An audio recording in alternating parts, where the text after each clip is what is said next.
This is the north entrance to Yellowstone, going through the Roosevelt Arch, built in 1903. And our first stop was Mammoth Hot Springs. This is where we're going, honey. We're just going to go right up to the springs and look at that. So that's it. We don't need to go see all that shit. So we don't need to see all this other stuff? No. Okay. And of course, that plan was changed and we ended up going everywhere and looking at everything. Mammoth Hot Springs is a large complex of hot springs on a hill of travertine in Yellowstone National Park, adjacent to Fort Yellowstone and the Mammoth Hot Springs Historic District. It was created over thousands of years as hot water from the spring cooled and deposited calcium carbonate all over the place. Mammoth Hot Springs. This is the big landmark. My honey didn't want to go on the big Well, one. did you want to walk all through that? Yeah, no. You can see the steam rising from the pool of water. So anyway, we drove all the way around up to the top, and you can see all of these pools of geysers everywhere. And there was a big long walkway, and so we decided to go ahead and venture out and get a better or closer look at all of these geysers way up on top of Mammoth Hot Springs. And this is the boardwalk. There's some trees that look like they're petrified. You can see the geysers here. You can see the steam rising from them. And this is a pan view looking out over everything. Next, we jumped into the car and we're off to our next great adventure. This is Norris Geyser Basin, named after Chuck Norris, because he's badass. Next, we went to Firehole Canyon Drive, which is a 2-mile one-way road off of the Grand Loop south of Madison. The drive has a waterfall overlook and a swimming area. Firehole Falls is a 40-foot waterfall amidst 800-foot thick lava flows forming the canyon walls, and there is a small parking area available near the falls and several small pull-offs along the road. And as you drive all along the Firehole Road, you see these beautiful vistas of the river and waterfalls. Now it's off to our next adventure. To Midway Geyser Basin. Contains a small collection of mammoth-sized springs. Midway is part of the Lower Geyser Basin, but because of its isolated location between the main features of Lower and Upper Geyser Basins, it became known as Midway. Rudyard Kipling, who visited Yellowstone in 1889, immortalized this basin by referring to it as Hell's Half Acre. Despite its small size, Midway possesses two of the largest hot springs in the world. Grand Pismatic Spring, nearly 370 feet in diameter, sits upon a large mound surrounded by small step-like terraces. The other features Excelsior Geyser erupted nearly 300 feet high during the 1900s. It is now a dormant geyser and is considered a hot spring, discharging more than 4,500 gallons of boiling water per minute. Other colorful springs include turquoise and indigo springs, known for their pale and dark blue colors.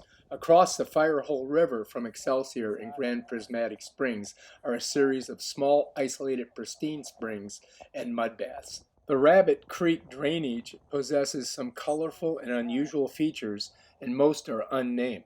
Caution should be exercised while exploring this vicinity since the ground is unstable and trails are not well maintained. As you walk along these wooden walkways, sometimes the wind picks up so strong that it can blow your cap off of your head, and you can feel the heat from the steam rising from those pools of boiling water. The temperatures can get as high as 199 degrees Fahrenheit, so it's super, super hot.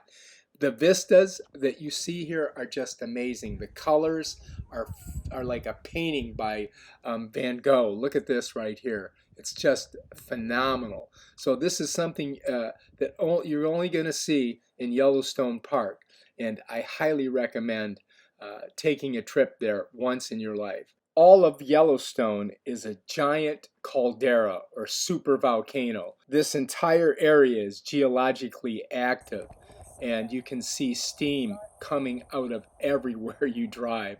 It's pretty crazy. We're 2 miles so far, watching all of these cars trying to get out of Yellowstone. We're headed towards Old Faithful. All these, they're trying to get out. well, they're going the opposite way we're going. Opposite way. All right, so not a lot of people here today. Only about 1 billion. It's going to erupt at 4:30. We just got here. We drove all the way from Mammoth Springs, hit every stop, checked everything out, and now we're going to watch Old Faithful blow her top. Oh yeah. Oh yeah. There she goes. It's time. There it goes. Woo! Oh, it goes up. Oh, wow. Oh. All those people are going to get wet.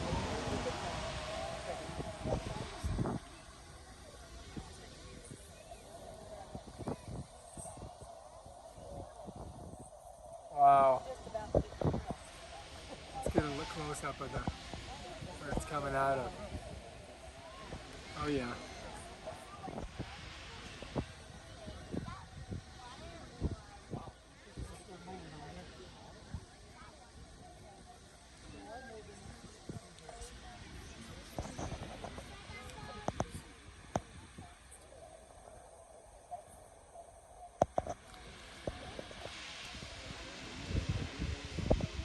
That's it.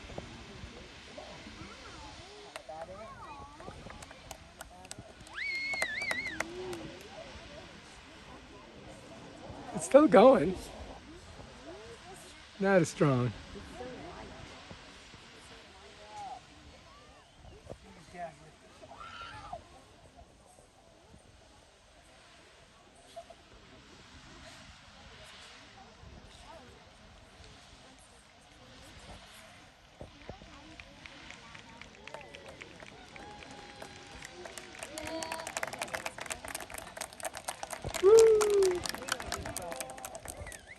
Imagine if you were one of the early explorers walking through Yellowstone just past the Old Faithful geyser, and all of a sudden it erupts, and you're standing there going, oh my God, what is this?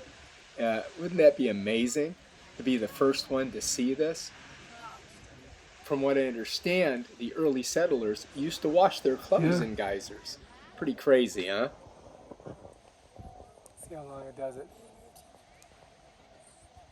It's getting smaller. It's getting down there.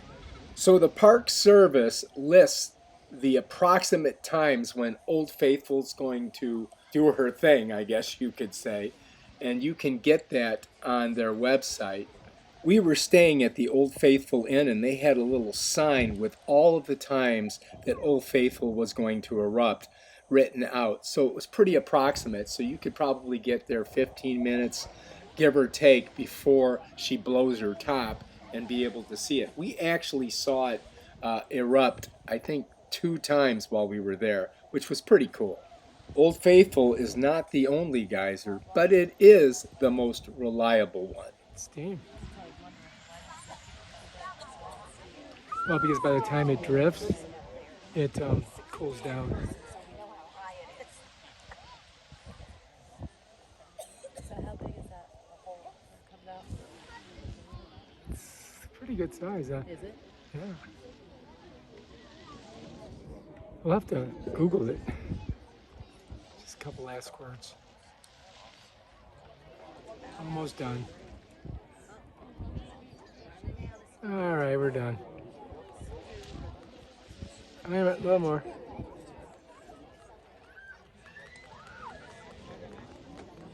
And that's it. Old Faithful.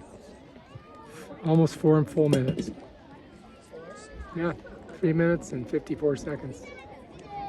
Still squirting though, look. Let's get close. Yeah, it's still shooting out. Now it's steam. All right, that's it. There it is, Old Faithful Inn. Here we go. What do you think, honey? It's kind of cool. You pull back, get the whole scene. The logs up on top. I know, it's a lot. It's made out of wood. The whole place.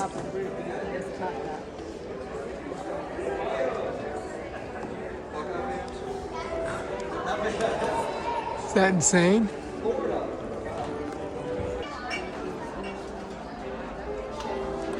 This is Old Faithful Inn right here.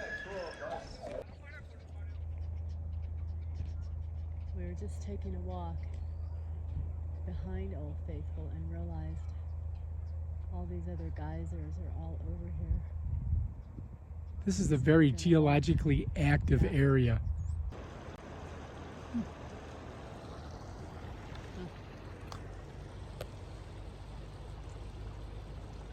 And this is our hotel, Old Faithful Inn. It's right next to Old Faithful, which is right over there. So right behind Old Faithful Inn and Old Faithful are a bunch of wooden walkways where you can see lots of geysers. You can see the steam rising, and we were walking out during sunset. It was just beautiful. Look at this thing here. How would you like to fall in that? Don't put your hands in there. Right, that's Old Faithful Inn right there. That's where we're staying. You can see onto the interior of this, how clear the water is.